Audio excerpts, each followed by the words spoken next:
Welcome to The Actor's Choice, where the actors and actresses have a chance to talk about themselves and their careers.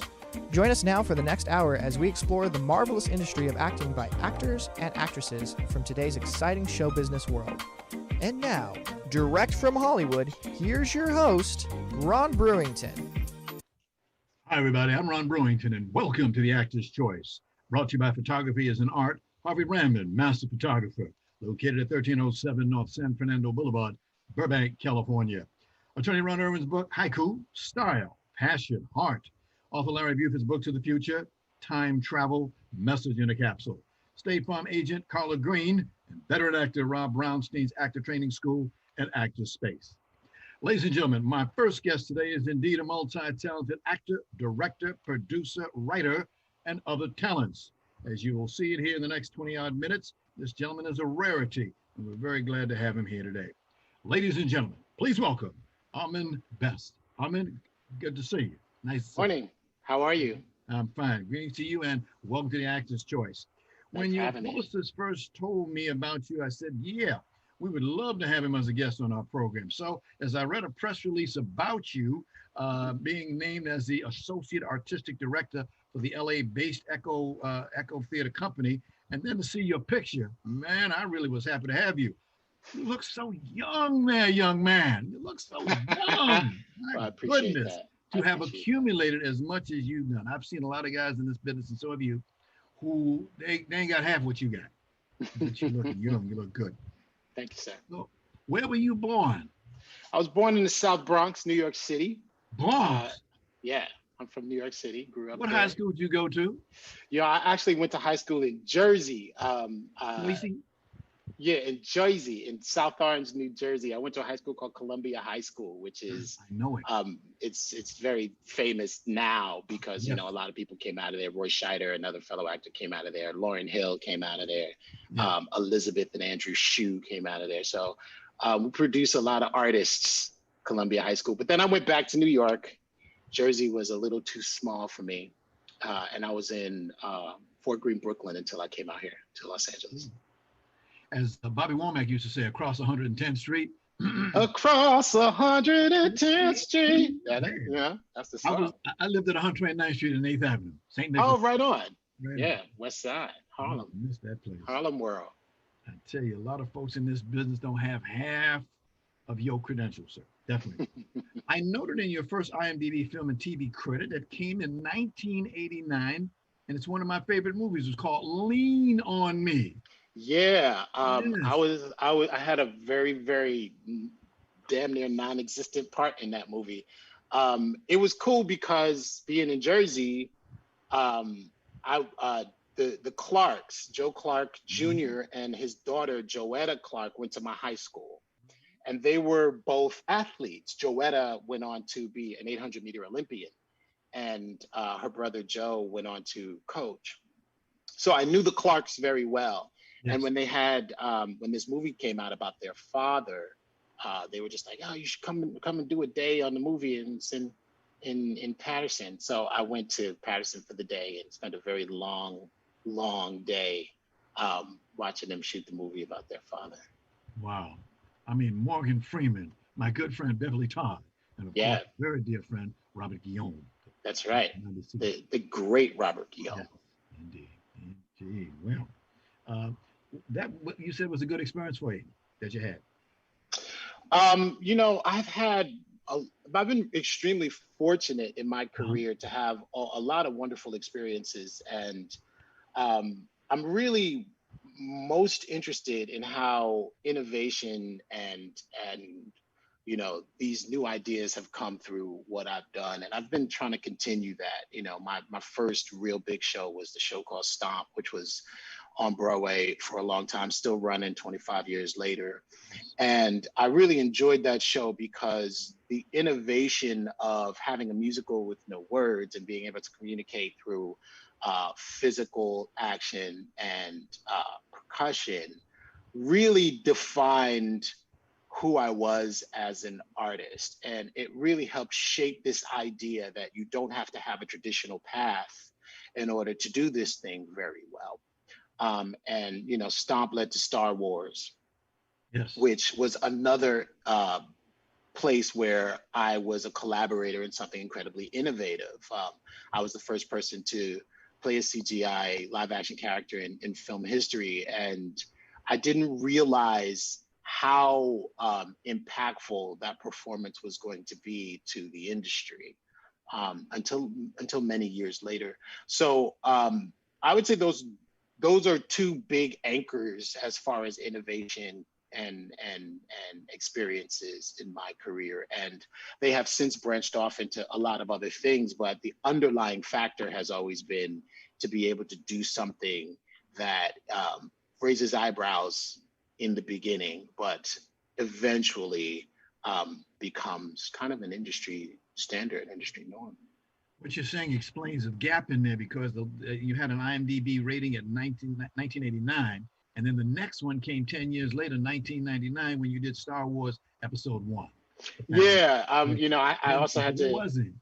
I had to go get educated, so I went to school and I had to get some credentials, and then I was just in New York City doing a bunch of off Broadway and Broadway. So it was really about getting those theater chops together and learning in the School of Hard Knocks.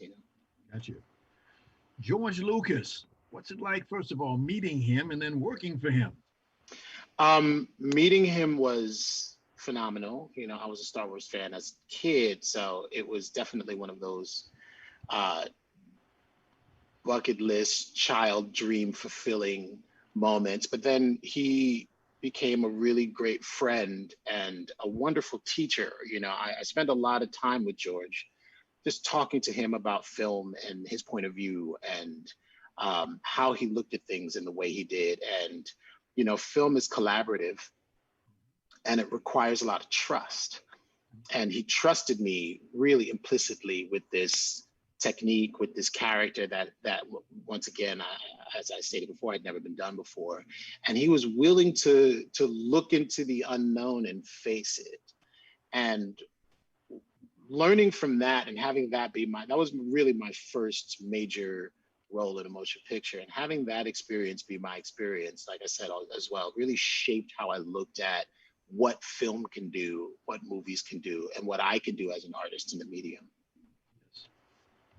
I knew George Lucas indirectly. I was working with one of his directors on a project that he did a few years ago called The Red Tails of the Tuskegee. Yeah.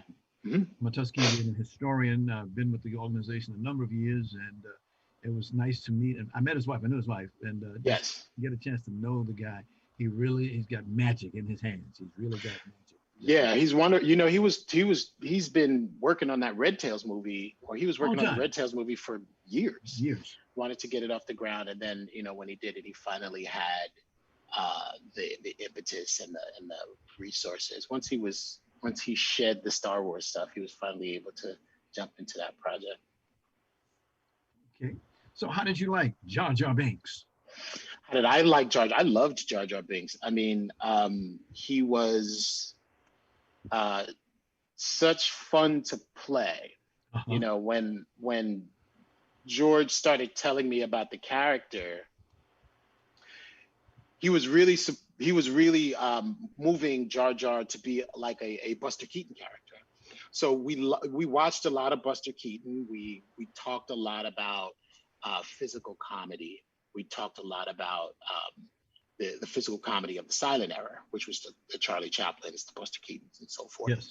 And me personally, I'm a martial artist, and I'm a huge fan of Bruce Lee and Jackie Chan. So what I brought to physical comedy was really influenced a lot by those Chinese martial art films that Jackie Chan brought to the screen and Bruce Lee brought to the screen. So Jar Jar was really an amalgamation of Buster Keaton, Jackie Chan, Charlie Chaplin, and Bruce Lee. So physically, it was really exciting and challenging. And I had been unbeknownst to me training for that role doing Stomp. The Stomp was all about communication through physicality and music. So it was a part that I felt like I had been prepared for and ready to play.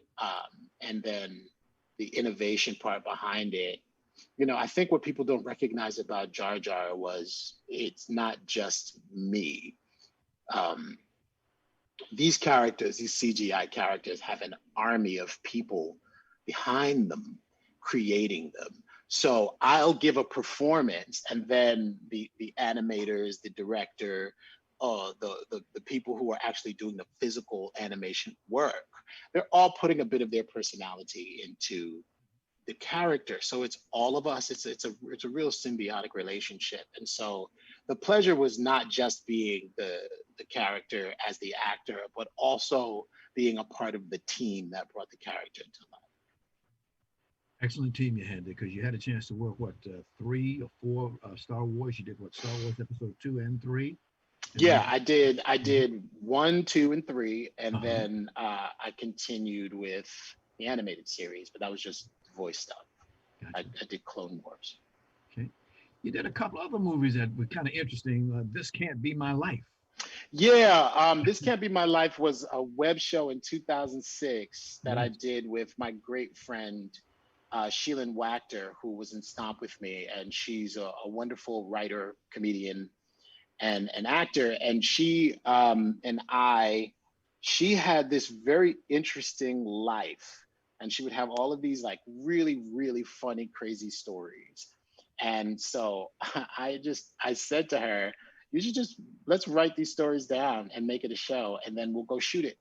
And we did. And I produced it. I co-wrote it, produced it, and directed it. She wrote it and starred in it. And we had a bunch of our friends come in and do cameos. Rosario Dawson came in and did a cameo. Tracy Toms was co-starred in the show. And this was before people started seeing Black women as leads in shows. Yeah. So Awkward Black Girl came out, I think, in 08 or 09. And what Issa Rae did in 08 and 09 is very similar to what we did in 06, but the climate of the industry was ready for it then. And we were just a little bit ahead of our time. Gotcha. But it really informed me as a director, as a producer, and as a show creator, and really helped me shape that world, that life. You picked up some, in addition to direct and produce, I see you got IMDb credits for writer, composer, and editor. You picked up a lot on that. Yeah, it comes from growing up poor. I had to figure out how to do everything because I couldn't hire anybody. So it just took a lot of hours to just kind of sit and learn these skills. And I've had a lot of great teachers, and my father is a cinematographer. Oh, okay. So I watched the process a lot as a kid.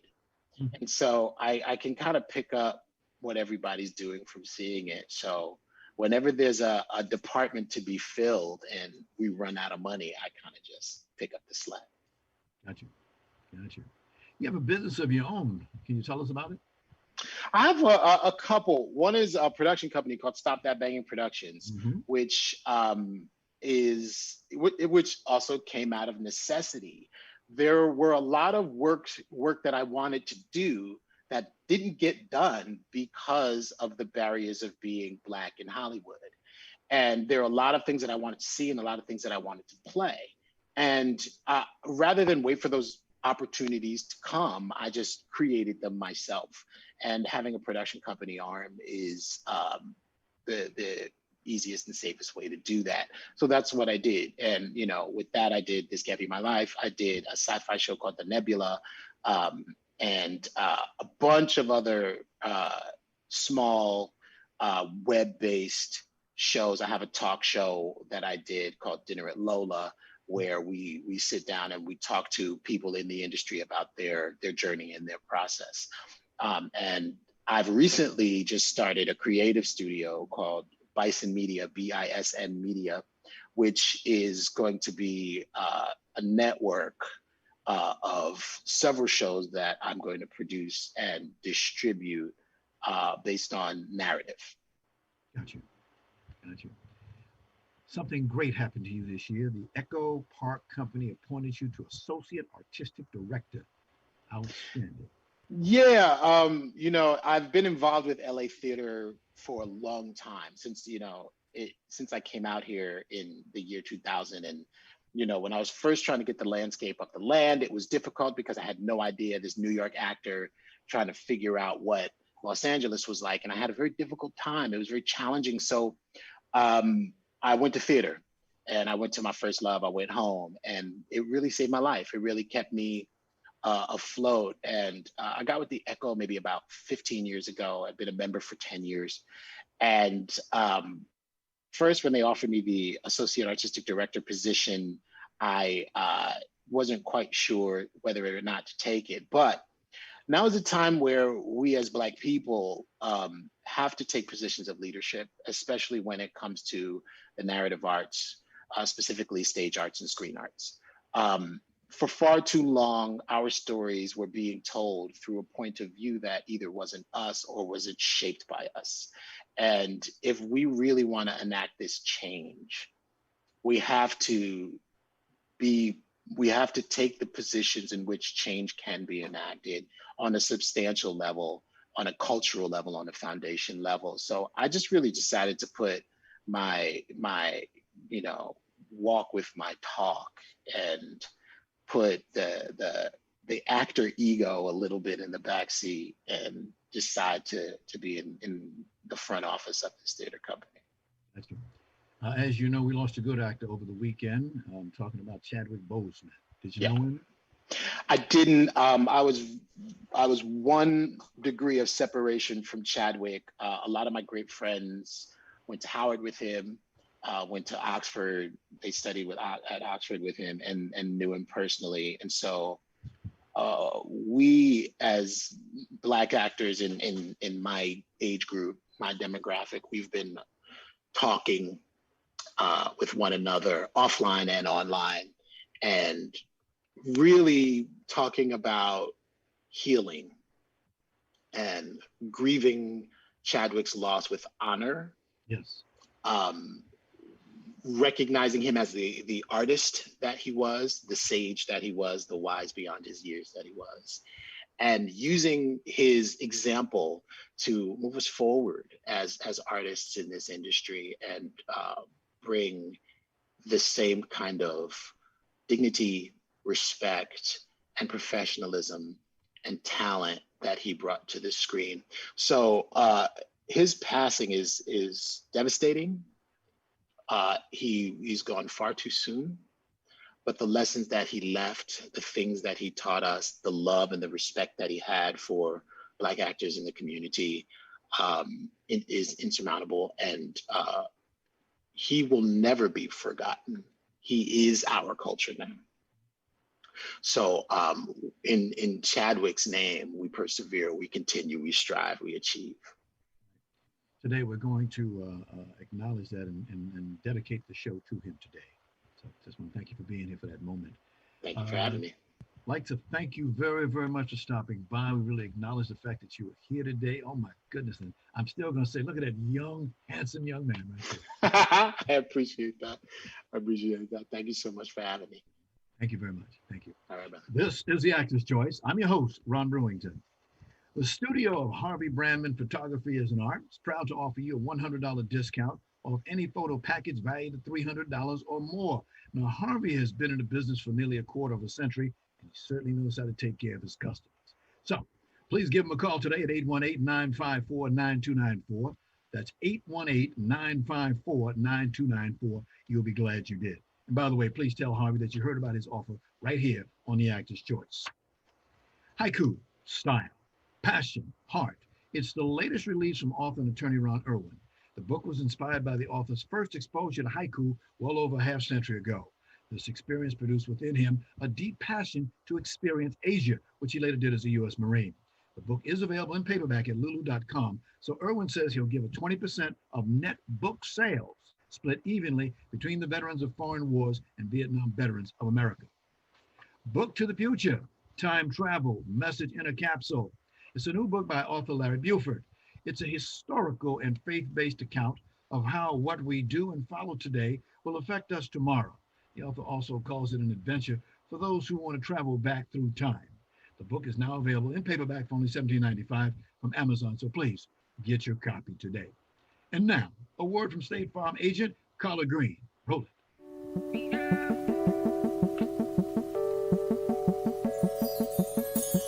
Let me ask you something. What do you see when you look at your home and your car? Do you see a bundle? A combo deal? That's how other insurance companies see them. But a State Farm agent sees so much more. Because the State Farm agent sees your home and your car as more than just four walls and four wheels.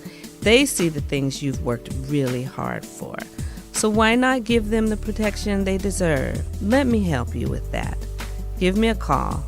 State Farm agent Carla Green, 213-239-9675. I look forward to speaking with you. Okay, Ron. Thanks, Carla. And like a good neighbor, State Farm is there. For more information, call 213-239-9675. That's 213-239-9675. Attention all actors. An Actor's Space provides classes and private coaching by veteran actor Rob Brownstein. An Actor's Space has Thursday night classes for working actors and Tuesday night foundation and technique classes for early career actors. Now, the idea here is to build on each actor's strengths and who you are to help refine and reimagine your acting and your career. For more information, contact class at robbrownstein.com. Again, that's class at robbrownstein.com, or just call them at 323-646-1268. That's 323-646-1268. Thank you. And I'll just say finally, if you have a product, a service, or an upcoming event that you'd like to see advertised on this program, please call 323-533-1036. That's 323-533-1036. Our prices are very affordable. Thank you. This is The Actor's Choice. I'm your host, Ron Brewington. My next guest today has a story that is just as real as life itself. She was in show business and left the business for 20 years to raise two beautiful children as a single mom. Now she's coming back to the business. Ladies and gentlemen, please welcome Debbie Pollack. Hi, Debbie. Hi, Ron. I'm so happy to see you talking to me. I've been watching you on Facebook. Well, So it's so nice to see you. Hi. Thank you. And of course, welcome to The Actor's Choice. Thank you. What a story. As I read it, I said, wow, when you left show business, please tell us some of the things that you had done and were doing in the business when you left. Well, I actually started my career so early and was working in New York, came out here. I started having babies, started doing television, and then I had a huge life change in my life and had to leave the business for a while. So while I was out of the business, I was actually working for the American Cancer Society. I was the vice president of a national bank for about 7 years, and finally decided my heart really was in the industry. And when someone asked me, what do you want to really be doing? And I said, auditioning. I thought, okay, that's a sign. That's definitely my calling. A lot of actors, there's several things that I find actors don't like to. Some of them don't like to get up on the stage, and then others can't stand that audition. The big A, we call it. Exactly. Oh no, put me in front of people in a small room or even on Zoom like we are auditioning right now. I'm a very happy girl. It's a must thing that you have to do. I mean, there are some people who have Academy Awards, and they say, would you please audition? Moi has an Academy Award. Are you crazy? I definitely understand there's a tremendous amount of anxiety that goes with some people auditioning. But one of the things that is happening right now is that the industry is changing. And we all will be auditioning on Zoom or on something called EcoCast Live. Wait a minute. Do you know who I am? Yes. Yes. They don't care about that. Like you said, it's about money. They talk big money here. I also think it's really important for actors today to be in a position where they're well prepared to do this kind of auditioning. So I am a friend and a student of Rob Brownstein. So one of the things that's so important for the past 5 months, we've actually been doing our acting classes exactly like this on a Zoom meeting. and we do scenes and we do monologues. And what has been discovered is that there's a tremendous depth and intimacy in the work when you have to do a close-up the entire time Yes. you are doing your acting work. It's been a tremendous lesson for all of us in class. I feel like I've grown so much. And I think it's really important for people to check out teachers like Rob Brownstein who really know what they're doing and how to teach this medium. We have an agreement with him. He sends some of his students over, and we always do something with him. I had a chance to work with him one time when I first met him at a play about the little Jewish girl that was in a hideaway during World War II. Mm-hmm. And Miss Right, Frank. that was Jairi Van Frank. Yes. And him and I have been tight ever since. He helps me out, I help him out. We get a lot of people who are getting in the business, trying to get back into the business. And I like the way he does his bit. He's got a good schedule, curriculum that they have over there. Yes. You know, they really do good things for an actor. Yes. And the prices, I understand, is not too bad. I'm sorry. Huh? Yeah, that's how we met. I actually signed up to take a class of his that was a commercial class for people over 50, and so that's how I met him. Okay, you got to watch out for those people over 50. That's right. Oh God! During that time in your life, I can see, because I love the way you put it. Like you say, not many women can say they have danced with Rob Mitchell and Shamu, not at the same time.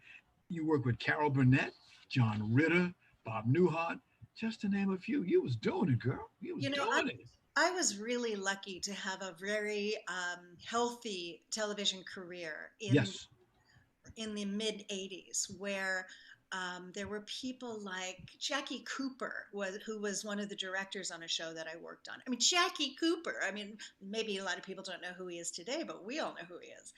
These were like amazing people who have worked in the industry since television's infancy. And it was a huge, huge honor to work with these people.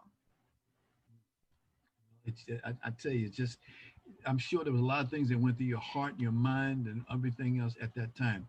I also read another highlight of yours. You say you were kicked out of Carnegie Mellon University Music Theater program for, quote, working too much as an actor.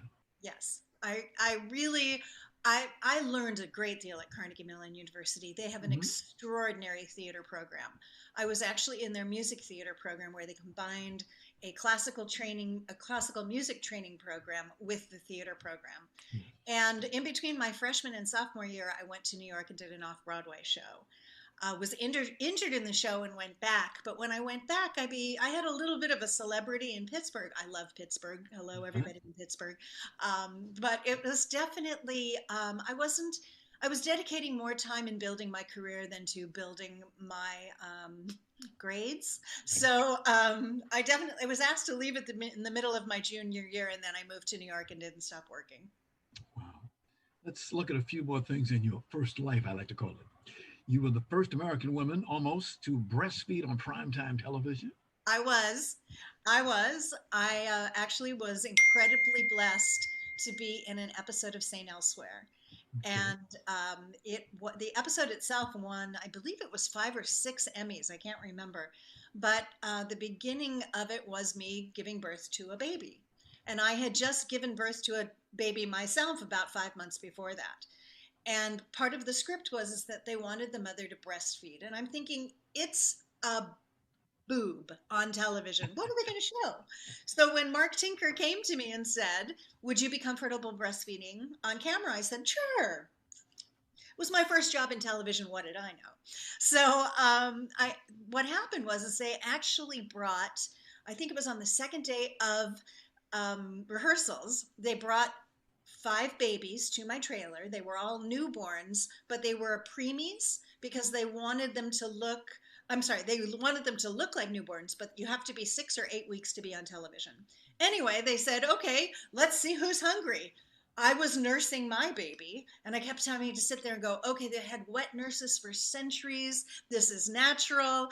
Picked up my shirt, put the first baby on, and next thing I knew, I'm sitting on a set preparing to nurse somebody else's baby because mine was too big.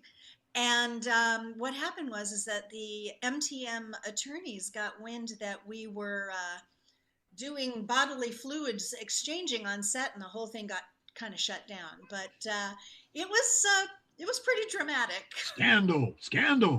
Scandal. A woman said yes to breastfeeding on television. But it was probably, as the first job in television, it was one of the most memorable jobs I've ever had. I worked with incredible people.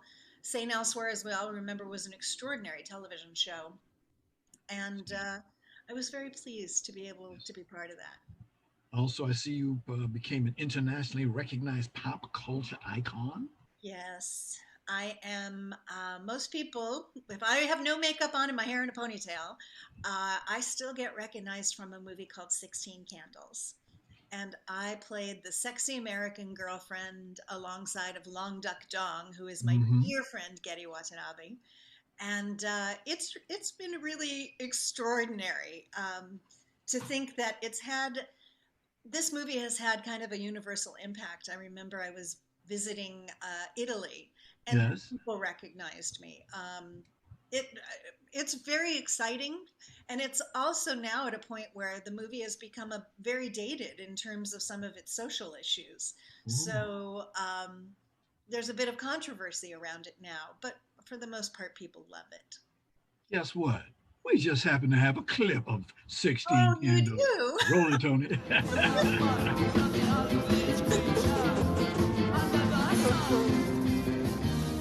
And there I am in all my What's your name? glory. Donk. I bet all the boys would chase you plenty in the school, huh? Nobody's caught me yet. Bet you big teaser, huh? No. I'm in the 40 and lie flat. Flat? Yeah, there we go. We only allowed to show 30 seconds of a clip. But there you were. That was you, the star. And I'll tell you a funny story about that scene. We Yes. were in a gym with probably 400 extras. There was no air conditioning. We were in Yes. Skokie, Illinois, Yes. and we were all just dripping with sweat. Wow. Wow. And then there was one more other thing. I have to talk about this one. You acquired 4 SEC licenses to sell multi-million-dollar investment portfolios. I did. As I mentioned earlier, I was the vice president of a national trust company in sales and marketing, and it was incredibly rewarding to be able to obtain those security licenses Yes, and ma'am. to be able to help people with their multi-generational financial planning and their trust administration. I loved it very much, and people would say to me, "Don't you miss acting?" I said, "No, I'm acting like I know what the heck I'm talking about every day." Speaking of acting, how are your kids doing? The 2 kids you raised, how they doing? My kids are wonderful. Thank you for asking. My son is a doctor. He's doing his residency in Chicago right now. Oh, that makes you proud. And he is engaged to a beautiful cardiologist who was born in Ethiopia. And they're very happy. And my daughter, who was a television producer at one time, is married to an amazing composer and music producer. And right now they are living in my pool house while they are looking for a home. They're looking to buy a house. Hey, 50, you got any grandkids? Not yet. Not yet. But I got to be honest, Ron. Yes. I honestly cannot wait. Okay. All right. Back to your career again. Let's see. In 1988, you did a movie called Santa Barbara. You're on that movie. 24 episodes of that TV show. That was actually a soap opera.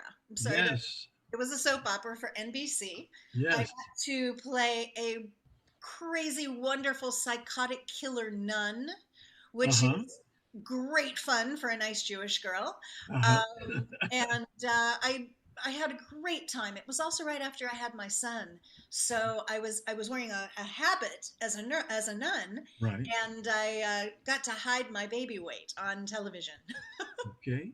in the Okay. costume. 1988 to 1992, they say you did Jake and the Fat Man. Was that your last job before you actually quit? No. Oh my gosh. I think the last job was it Hooperman with Joan Ritter? I apologize. I don't remember. Okay. I don't remember what the last one was. Gotcha. Okay. But when I came back, one of my favorite ones was doing the very last episode of Desperate Housewives. Yes. And I got to do a scene with Vanessa Williams, and she was a hoot. Very nice lady. Very, very, very sweet. What year did you come back in? I believe it was 2012 and a Okay. half, maybe. Okay. I think it was in between 2012 and 2013. Okay. Because you did do Criminal Minds. I did. I did that when I came back. Okay. How'd you like doing Criminal Minds and coming back? Criminal. It was, it's always it was. They say it's like riding a bike; you never Hmm. forget. But it's also like singing; you have to practice to keep your muscle Yes. current. So the role was very fun. Also, a very crazy, fanatical religious woman. I don't know why I get those. I really don't. Uh, but it was great. It was a lot of fun. Good. What was your favorite scene in that movie? The favorite scene was I was talking to my son who was hearing voices. I was the mother of the lead, and he was hearing voices. And they shot the entire scene into a camera. I'm sorry, into a mirror. So I was standing here, the mirror was here, and the camera was over here. And it created an amazing effect.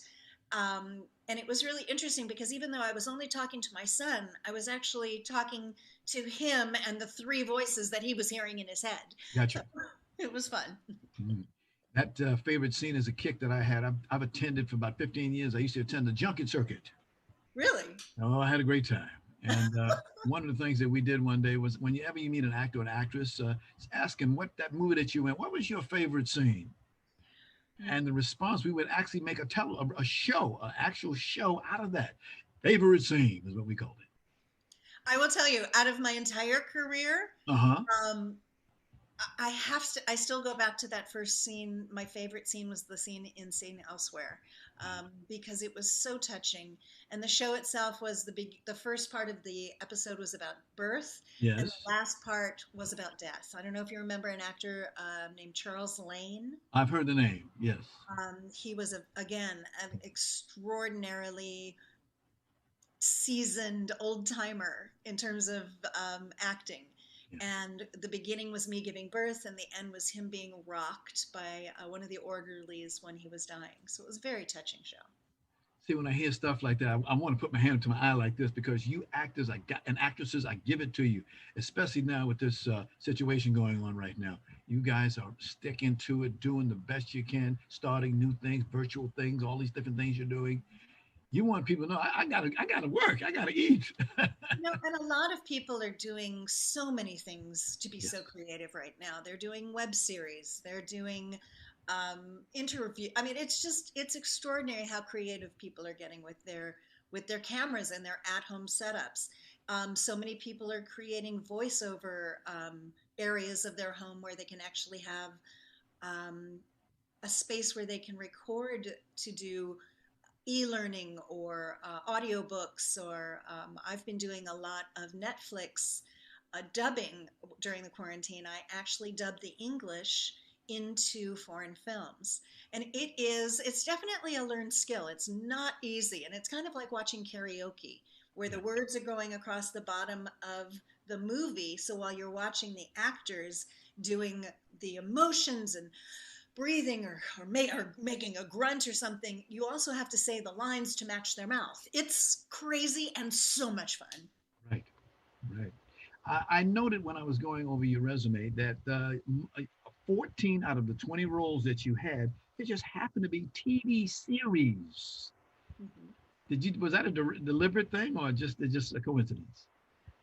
14, I'm not quite sure I understand the question. When you say Okay, that tells you, okay, there's the role that you had, and it also tells you what classification it is. In this case, they classified, say, ER as a TV series. Or in got it. this case, Criminal Minds, TV series. Yes, yes. I have done more TV series than I have done films. Absolutely. I've been talking with a lot of actors. They always tell me they'll do that because it gives them some time off where they can go do some stage work. Absolutely. Yeah. And I really think it's so important for people who grew up on the stage. I grew up doing musical theaters. I was a dancer for 24 years, and I have the fake knees and hips to prove it. So I think it's really important when you really think about what is your first love. My first love was I wanted to grow up and be Shirley Temple. I wanted to sing and dance. I wanted to dance with Bojangles. That was my dream. So I think it's when you can get back to those things that really stimulate your creativity. One of the things I love about Rob's class is he lets actors do a song. He lets people sing in his class, which has been terrifying and really gratifying at the same time. When you say Rob, I always say veteran actor. I always say that. I just kick that. That's what he says, right? Yeah. I remember you saying that often. Yes, very much so. 2018, you did a movie, a TV series, comedy. You played the role of Julia. Unquarked was the name of the play. It was actually a web series that I created with a few friends. I was a writer, producer, and actress on the series. Yep. And it was a huge, huge learning experience, not only the production side of it, but also the financial side of it and the scheduling side. It was amazing. I'm really happy with the product that we created, and unfortunately, we just didn't get it out at a good time. There were other things that came out with bigger budgets that were just similar, but we just didn't get it to fly. Okay. We are now in what? This is August. You've already done one movie in the can already for this year, Dirty John. I did. I actually, during the episode that I did was the last episode of the second season of Dirty John, which was called Betty.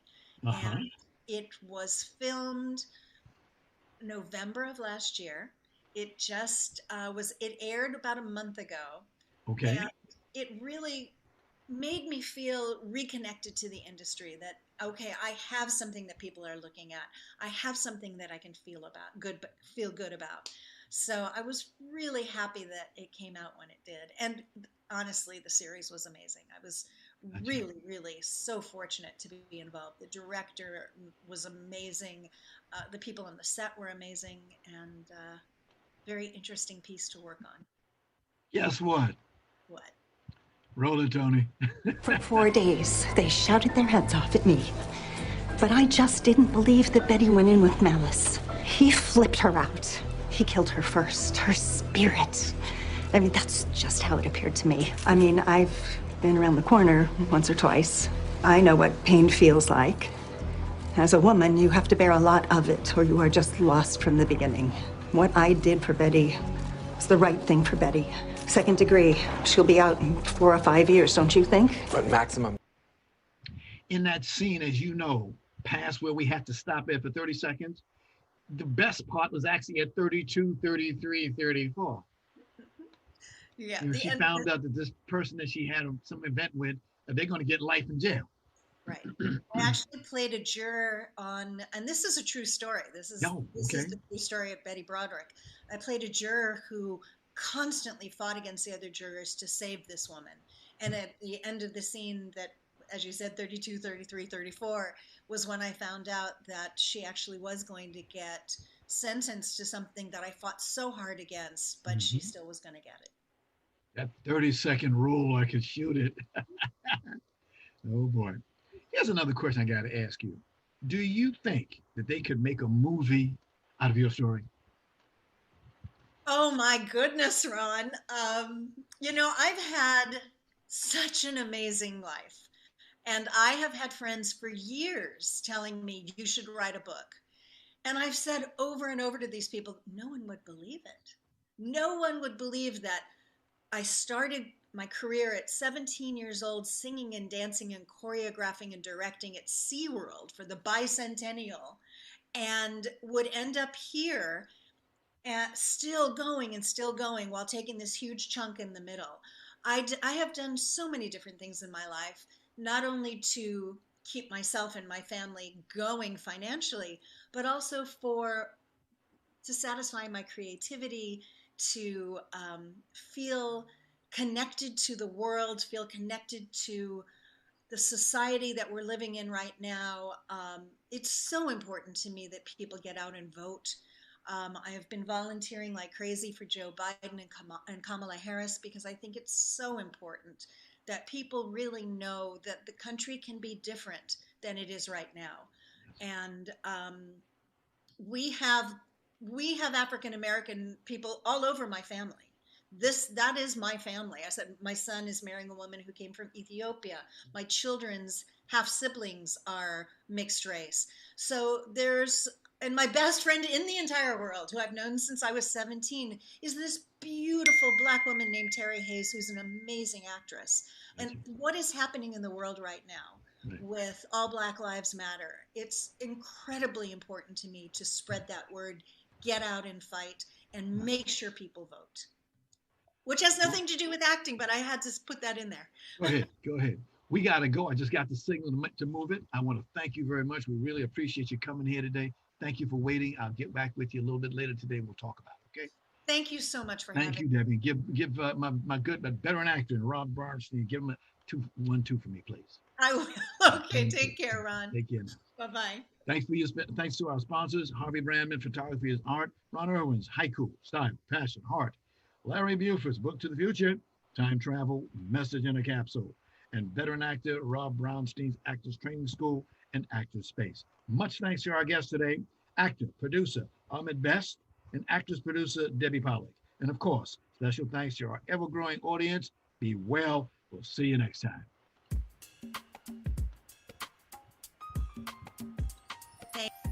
Thank you so much. Right? What happened was